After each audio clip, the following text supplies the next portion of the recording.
నేను తప్ప నీకు వేరొక దేవుడు ఉండకూడదు.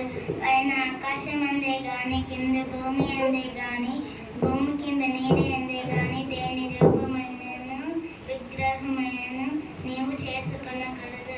వాటిని పూజింపకూడదు, వాటికి సాగిలపడకూడదు.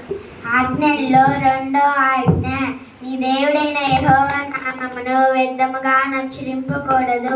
యెహోవా నామమును వ్యర్థముగా నచ్చరింపు వారిని యెహోవా నిర్దోషిగా ఎంచుకోడు. ఆజ్ఞల్లో మూడో ఆజ్ఞ, విశ్రాంతి దినమును పరిశుద్ధంగా ఆచరించుటకు జ్ఞాపకము ఉంచుకొనుము. ఆజ్ఞల్లో నాలుగో ఆజ్ఞ, నీ దేవుడైన యెహోవా నీకు అనుగ్రహించిన దేశంలో నీవు దీర్ఘాయుష్మంతునట్లు నీ తండ్రిని నీ తల్లిని సన్మానింపుము. ఆజ్ఞల్లో ఐదో ఆజ్ఞ, నరహత్య చేయకూడదు. ఆజ్ఞల్లో ఆరవ ఆజ్ఞ, నిర్గమకాండము 20వ అధ్యాయము 14వ వచనము, వ్యభిచరింపకూడదు. దొంగలింపకూడదు.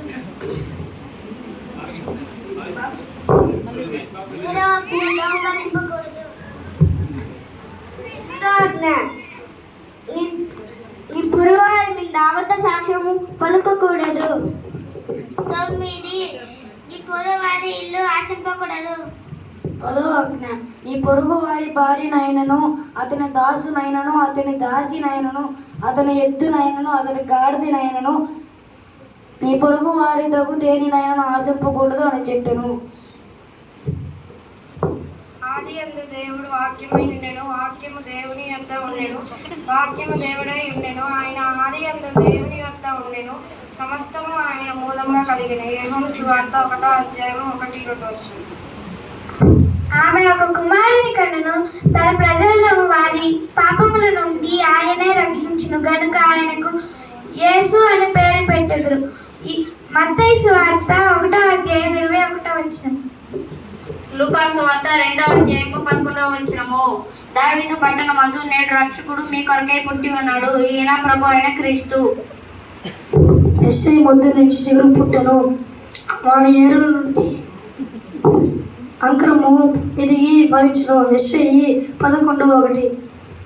లూకా సువార్త 2వ అధ్యాయము 12వ వచనము, దీనికిదే మీ కానవాళ్ళు ఓ శిశువు పొత్తిగుడ్డలతో చుట్టబడి యూకా తొట్టెలో పండుకొని ఉండట మీరు చూచెదరని వారితో చెప్పాను.